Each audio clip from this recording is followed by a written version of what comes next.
नमस्कार साथियों, देसी न्यूज़ एंड नॉलेज में आपका स्वागत है। आज हम जा रहे हैं रुद्रपुर से हेड़ा खान। विश्व का प्रसिद्ध धाम है ये और बड़ी संख्या में यहाँ श्रद्धालु कई देशों से आते हैं। आज रुद्रपुर से हम बाइक पर ड्राइव कर रहे हैं। मेरे साथ हैं आज साथी के रूप में एडवोकेट गोपाल शर्मा। हल्द्वानी से होते हुए हम हेड़ा खान को प्रस्थान करेंगे। इस समय दोपहर के 2:45 बज रहे हैं। शाम 6 बजे से पहले हमने हेड़ा खान पहुंचना है। रात्रि विश्राम आज हम वहीं पर करेंगे। आपको हेड़ा खान धाम और हेड़ा खान बाबा जी के बारे में तमाम दिलचस्प जानकारियां मिलेंगी। तो आइए चलते हैं। हेड़ा खान धाम को उत्तराखंड का चमत्कारी धाम माना जाता है। यहाँ के चमत्कारों के किस्से देश ही नहीं बल्कि विदेशों में भी सुने जाते हैं। हेड़ा खान की दूरी रुद्रपुर से करीब 70 किलोमीटर है। काठगोदाम से हेड़ा खान के लिए मार्ग जाता है। फिलहाल मौसम साफ है और उम्मीद है कि आगे भी साफ ही रहेगा। हमारे चैनल पर बने रहिए और अगर चैनल पर नए हैं तो चैनल को सब्सक्राइब करें और शेयर करें। यह है हल्द्वानी मार्ग पर स्थित बेल बाबा मंदिर। ये मंदिर हजारों श्रद्धालुओं के लिए आस्था का केंद्र है। सुबह शाम बड़ी संख्या में श्रद्धालु यहाँ दर्शन को आते हैं। हल्द्वानी के व्यस्त चौराहे पर यह है कालू सिद्ध मंदिर। यहाँ पर हर समय भक्तों का तांता लगा रहता है।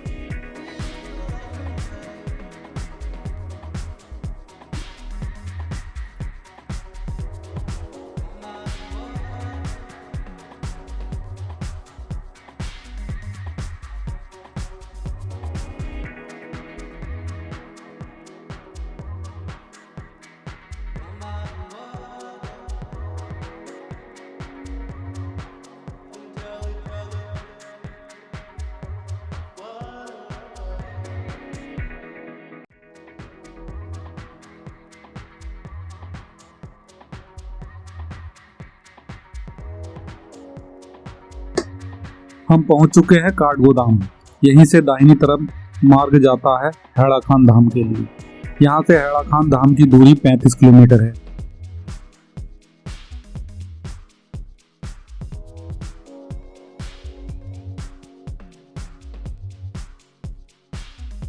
यह है गौला पुल। गौला नदी में फिलहाल पानी ज्यादा नहीं है। इसी नदी के तट पर आगे चलकर मिलेगा हेड़ा खान विश्वधाम, लेकिन वहां पर इस नदी को गौतमी गंगा के नाम से पुकारा जाता है। हेड़ा खान धाम के पास इस नदी पर गौतम ऋषि ने तपस्या की थी, इसीलिए इसका नाम वहां पर गौतमी गंगा पड़ गया। वहां से आगे चलकर कहीं इसका नाम गार्गी नदी तो कहीं गौला नदी पड़ गया। गौला पुल से हम आगे निकल चुके हैं। यहाँ से आगे जाती है ये सिंगल रोड।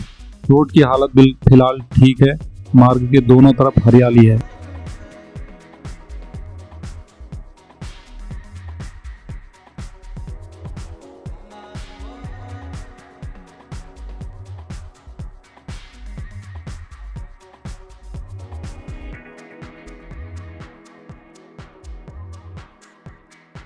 ऐसे सुंदर दृश्यों को पार करते हुए हम आगे हेड़ा खान बाबा के मंदिर में पहुंचेंगे। ये गौला नदी और इधर हल्द्वानी का पूरा दृश्य साफ नजर आ रहा है। इस मार्ग पर सबसे पहला गांव आता है पसौली। यहाँ पर आपको चाय नाश्ते की कुछ दुकानें मिलेंगी। पहाड़ी व्यंजनों का आनंद भी आप यहाँ ले सकते हैं। हमारे पास फिलहाल समय कम है। आसमान बादलों से घिरता नजर आ रहा है, इसीलिए हम बिना रुके आगे बढ़ रहे हैं। फर्स्ट बाइक को मैं खुद ड्राइव कर रहा हूँ और मेरे मित्र मेरे सारथी के रूप में चले थे, लेकिन ये अब पीछे सवार हो गया। मुझे बाइक से चल नहीं पा रही है। पसौली से आगे चलकर आता है रोसिल गांव। यहाँ पर भी जरूरत का सामान उपलब्ध हो जाता है।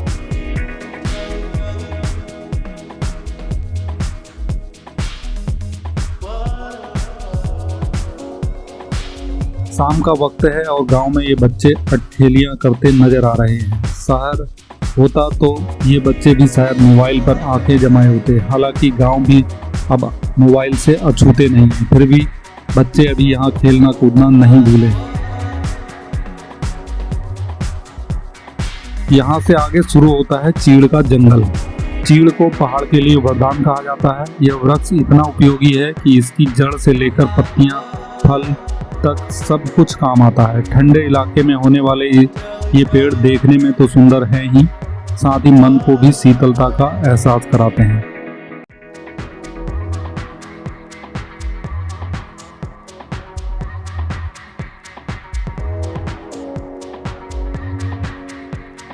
चीड़ के जंगलों के बीच यहाँ से एक रास्ता हरीश ताल के लिए जाता है। इस ताल के बारे में हम आपको फिर कभी जानकारी देंगे। यहाँ से आगे मार्ग कुछ खराब स्थिति में है। फिलहाल रास्ता कैसा भी हो, मंजिल पर पहुँचना है।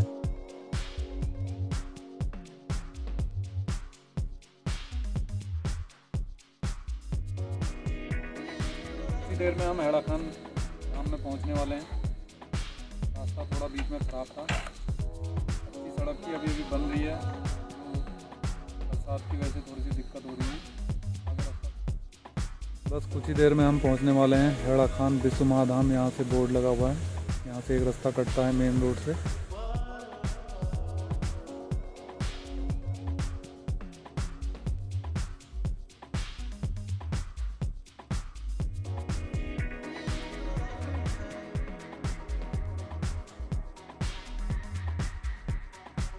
ऊंचे नीचे टेढ़े मेढ़े रास्तों को पार करके हम पहुंच चुके हैं हेड़ा खान धाम। धाम में पहुंचने से कुछ देर पहले ही इंद्रदेव मेहरबान हो गए थे, जिसके चलते हमें थोड़ी देर विश्राम करना पड़ा। फिलहाल शाम के 6 बज रहे हैं और हम निर्धारित समय पर यहां पहुंच चुके हैं। यहां से होती है मंदिर और आश्रम में एंट्री।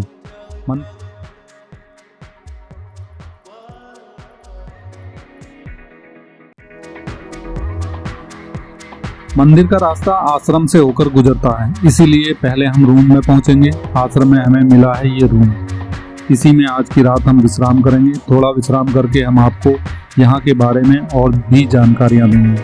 वीडियो के साथ बने रहें और सब्सक्राइब नहीं किया है तो प्लीज़ चैनल को सब्सक्राइब करें। यहाँ पर विराजमान है हेड़ा खान बाबा जी।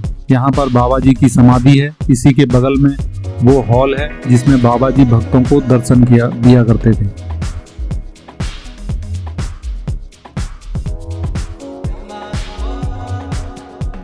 इस हॉल में ही बाबा जी की सुंदर प्रतिमा स्थापित है, साथ ही शिवलिंग भी है। सुबह शाम यहाँ सुंदर आरती होती है। संध्या आरती का समय हो चुका है। आइए देखते हैं आरती के कुछ दृश्य। सुबह की आरती के भी हम आपको दर्शन कराएंगे।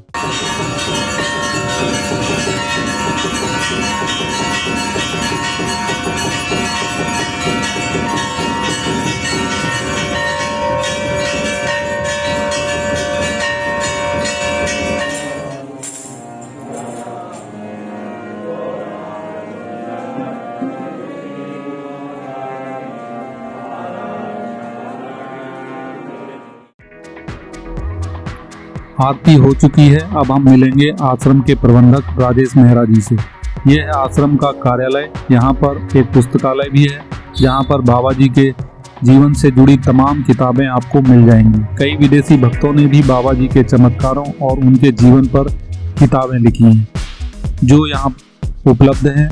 मेहरा जी ने बाबा जी के जीवन से जुड़ी एक पुस्तक हमें भी उपहार स्वरूप भेंट की है। मेरे साथ इस वक्त हैं राजेश मेहरा जी, जो हेड़ा खान मंदिर और आश्रम के प्रबंधक हैं और आर्मी से सेवानिवृत्त हैं। पिछले 1 वर्ष से यहाँ पर सेवाएं दे रहे हैं।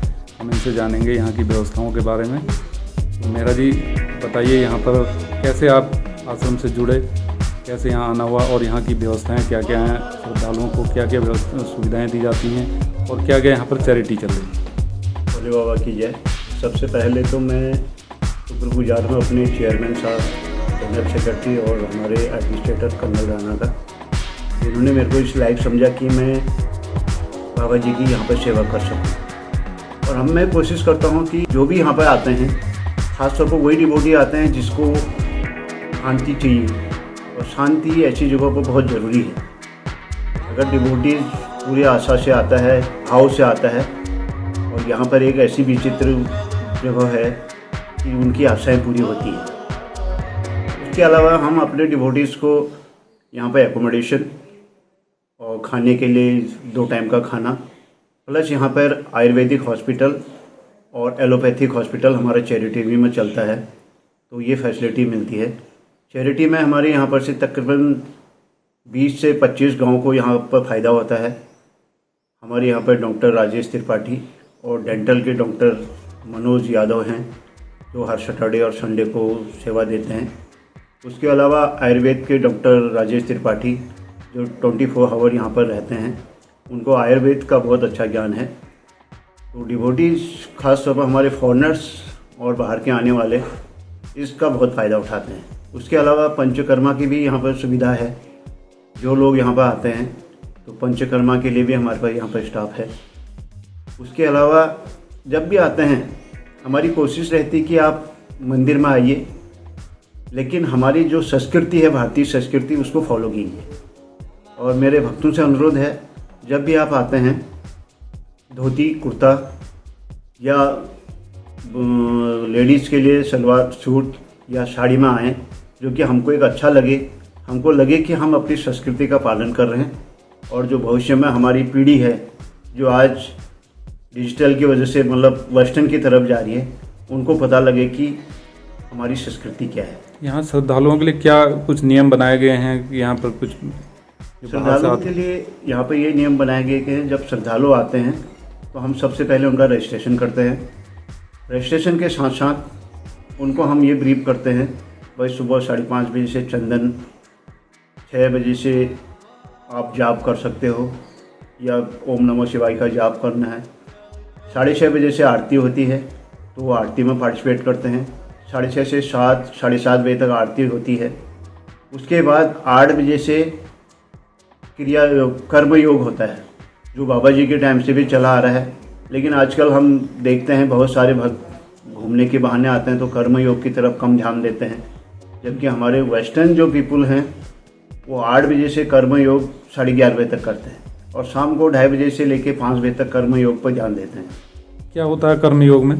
कर्म योग में आप मंदिर की सफाई या कोई भी एरिया में आपको लगता है कि मैं यहाँ पर हेल्प कर सकता हूँ, किचन में जैसे सब्जी काटना है और एरिया में जैसे सफाई करनी है। कितने रूम हैं इस समय? रहने के लिए हमारे पास 165 रूम हैं, जिसमें कुछ हमारे ट्रस्टियों के रूम हैं, उनको भी हम भक्तों को प्रोवाइड करते हैं। और कुछ हमारे पास डोरमेट्रीज हैं जिसमें ग्रुप में रहते हैं लोग, और बहुत सारे ग्रुप आते हैं जो यहाँ पर योगा या मेडिटेशन के लिए आते हैं और 3-3, 4-4 दिन तक यहाँ पर रहते हैं।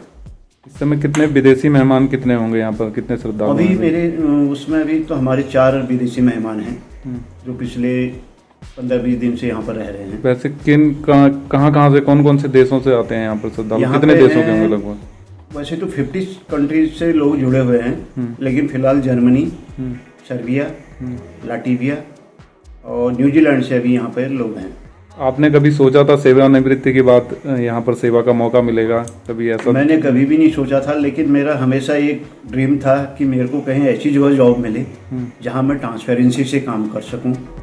और सडनली बाबा का ऐसा आदेश आया कि पता नहीं, मेरे को खुद भी पता नहीं चला कि मैं ऐसी जगह पर जुड़ रहा हूँ जहाँ पर मुझे मतलब भक्तों का सेवा करने का मौका मिला है। मंदिर और आश्रम में कितना स्टाफ इस समय सेवाएं दे रहा है? इस समय मेरे यहाँ पर भी तो 29 स्टाफ है। उसके अलावा हमारे 6 एडॉप्ट टीचर हैं जिनको हमारा समाज मतलब वो पे कर रहा है। आगे क्या है जीवन में, क्या आगे इच्छा है कि यहीं पर सेवाएं देनी है? अभी तो ये जमरानी बांध की वजह से डूब एरिया में आ रहा है। अच्छा। तो मेरे को नहीं लगता कि इसको 10-12 साल से पहले ये हो पाएगा। अगर हो भी जाए तो फिर कहीं ना कहीं बाबा जी को शिफ्ट किया जाएगा। वैसे बाबा जी ने तो कहा था कि आप अपना काम करो, मैं अपना काम कर रहा हूँ। अच्छा। लेकिन देखो अभी गवर्नमेंट ने अगर डिसीजन ले रखा है यहाँ पर जमरानी डैम बनाने का, तो कितना सक्सेस होता है वो भगवान जानता है। तो ये उसी में ही आ रहा है डूब क्षेत्र में? ये भी डूब क्षेत्र में आ रहा है। ठीक है राजेश जी, धन्यवाद बहुत बहुत आपका। भोले बाबा की जय। भोले। तो ये थे राजेश मेहरा जी जिनसे हमने बात की। अब चलते हैं अपने रूम की तरफ। ये इस समय 9 बज रहे हैं, 9 बज रहे हैं रात के, और हमें बाबा हैड़ा खान धाम से ये प्रसाद मिला है। यहाँ पर क्योंकि सब लोगों के उपवास चल रहे हैं सावन के, तो आजकल एक टाइम ये सेंधा नमक में आलू ही दिए जाते हैं भोजन में। तो हमें भी ये प्रसाद खाने का सौभाग्य मिला है। और शर्मा जी अपने घर से कुछ कचौड़ियाँ बना के लाए थे, तो ये भी हम अभी प्रयोग करेंगे। हमारा तो उपवास नहीं है, बाकी इस आश्रम में सभी लोग उपवास वाले हैं। हरी मिर्च है साथ में, हमारे पास है काशी फल, आलू चना और सूखे आलू। जय हो। सुबह के 5 बज रहे हैं और हम नहा धोकर मंदिर जाने के लिए रेडी हो चुके हैं। इस वक्त अगर यहाँ पर कुछ सुनाई दे रहा है तो वो है नदी की कलकल की आवाज़। गौतमी नदी की आवाज़ इस वक्त सुनाई दे रही है और आसमान में घने बादल नज़र आ रहे हैं। रात को बारिश नहीं हुई थी, जब हम यहाँ पहुँचे थे तभी लगभग आधा घंटा 1 घंटा बरसात हुई। उसके बाद पूरी रात बरसात नहीं हुई है, लेकिन आसमान में बादल हैं इस वक्त, बरसात कभी भी हो सकती है। आरती शुरू होने में अभी थोड़ा वक्त है। आरती से पहले हम करेंगे जलाभिषेक और पूजा अर्चना। साथ ही मंदिर के पुजारी धर्मानंद जोशी जी से हम बात करेंगे। तो आइए चलते हैं। सुबह के 5:30 बज रहे हैं। इस वक्त मैं बाबा हैड़ा खान धाम में हूँ और यहाँ के मुख्य पुजारी धर्मानंद जोशी जी से हम बात करेंगे। जी बताइए, कब से आप यहाँ पर हैं और बाबा जी के बारे में थोड़ा सा और धाम के बारे में थोड़ा विस्तार से बताइए। कब स्थापना हुई थी इस मंदिर की और बाबा जी का यहाँ पर कैसे आगमन हुआ था और आप कैसे जुड़े यहाँ पर?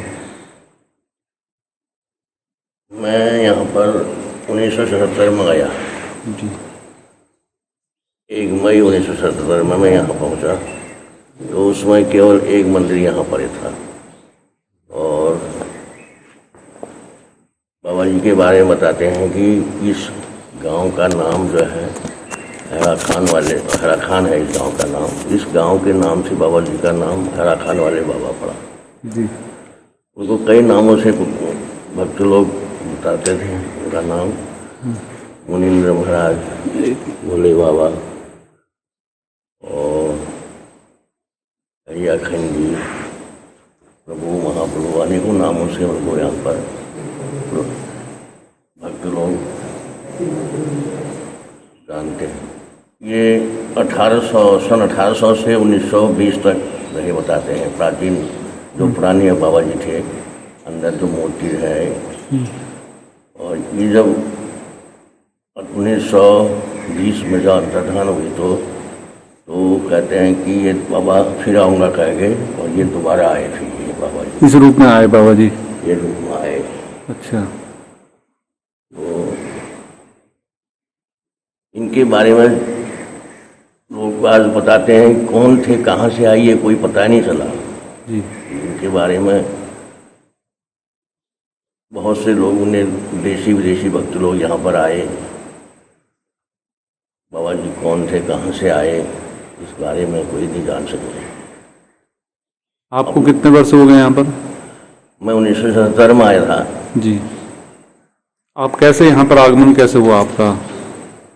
ऐसा है कि यहाँ पर मैं जब आया हूँ तो भक्त लोगों का मुझे इनके भक्त मिले मुझे और उनसे मंत्र मिले, इनका पता मिला और तब मैं यहाँ पर पहुँचा। इनके बारे में जानना बड़ा कठिन है। हमने बड़े बड़े लोगों ने यहाँ पर कोशिश की जानने के लिए, लेकिन वो लोग कोई भी ये नहीं बता पाए बाबा जी कौन थे, कहाँ से आए। केवल यह अनुभव हुआ, किसने ये अनुभव किया, जैसे कोई हमारा गुरु मिल गया, कोई भाई मिल गया, कोई माता जी मिल गई। इस तरह से कुल लोगों ने अनुभव किया अपना। वो ये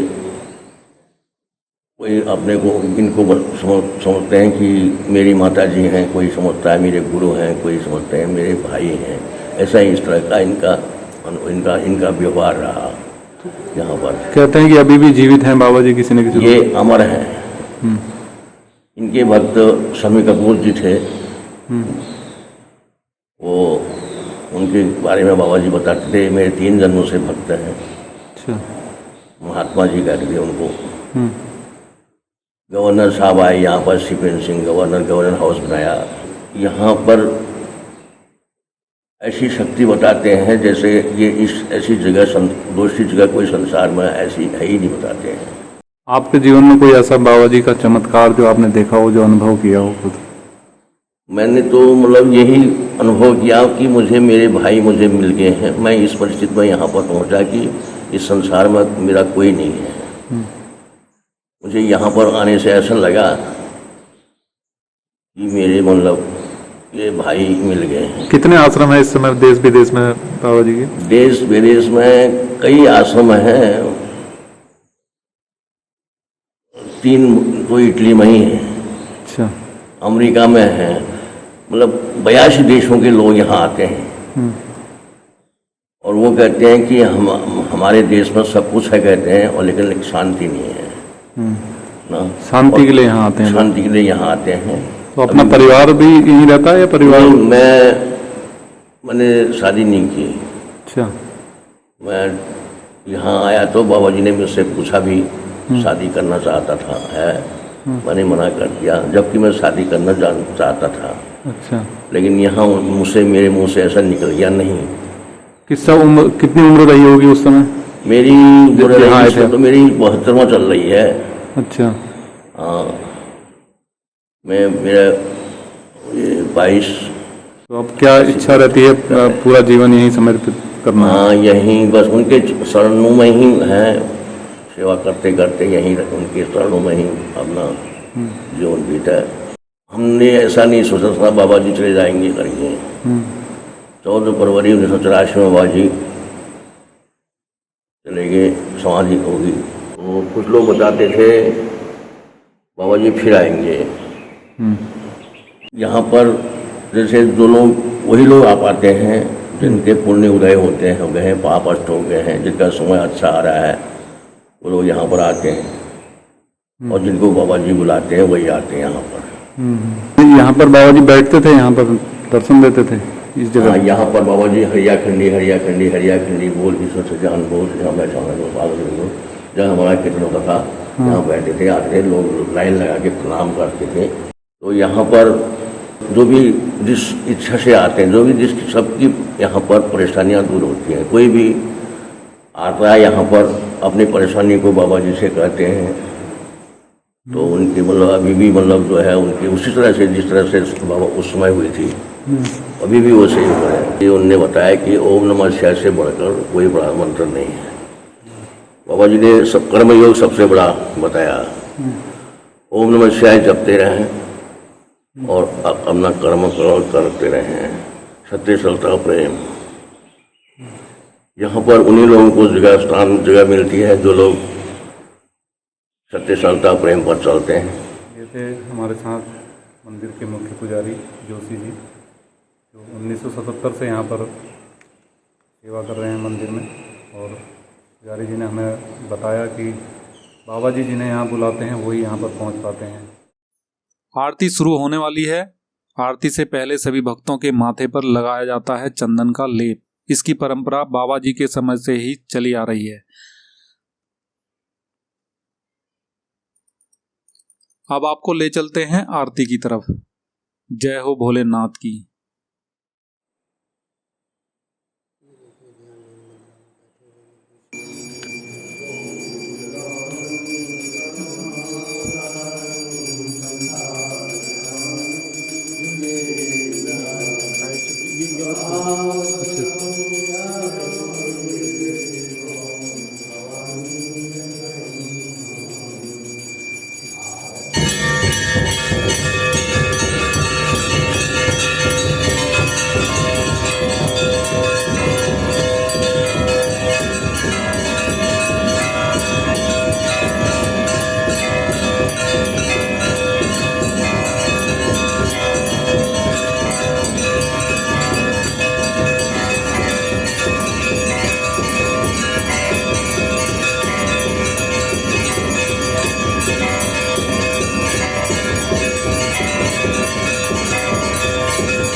ओम नमो पार्वती पते।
वाकई यहाँ पर आरती का कुछ अलग ही आनंद है। शास्त्रीय वाद्य यंत्रों के साथ आरती का महत्व और भी बढ़ जाता है। शांत वातावरण में आरती के साथ वाद्य यंत्र पूरे अंतर्मन में नाद की तरह गुंजायमान हो उठे हैं। अब हम आपको बताते हैं इस धाम और हैड़ा खान बाबा जी के बारे में कुछ दिलचस्प जानकारियां।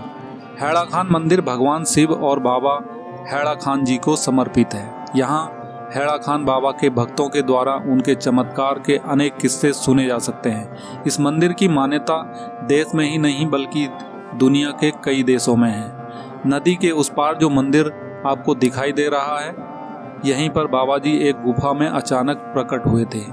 बाद में बाबा जी ने यहाँ पर नवदुर्गा मंदिर की स्थापना की और मंदिर की इस ओर भव्य मंदिर और आश्रम का निर्माण कराया।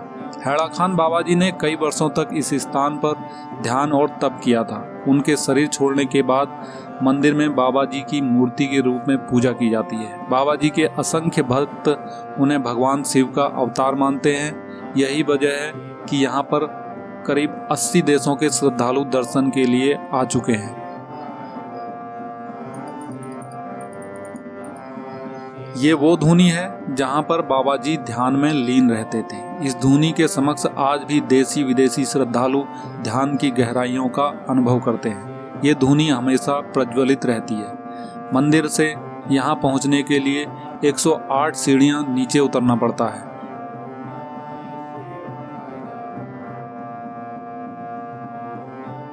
धुनी के बाहर गौतमी नदी के तट पर फूलों की ये सुंदर बगिया मन मोह लेती है।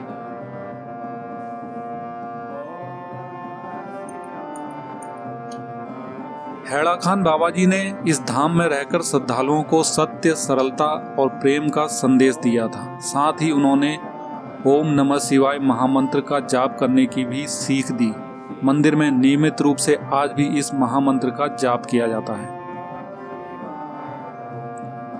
हैड़ा खान बाबा जी को उनके भक्त भोले बाबा जी, त्र्यंबकम बाबा, महामुनिंद्र, अवधूत बाबा और महाअवतार बाबा के नाम से भी जानते हैं। लोग बताते हैं कि बाबा जी अलग अलग रूप में नजर आते थे। कभी वह 20 साल के युवा लगते थे तो कभी 40 साल के। कहा जाता है कि हैड़ा खान बाबा ने गर्भ से जन्म नहीं लिया बल्कि वह स्वयं प्रकट हुए थे और आज भी वह किसी न किसी रूप में जीवित हैं। शरीर छोड़ने के बाद भी उन्होंने अपने कई अनन्य भक्तों को दर्शन दिए हैं।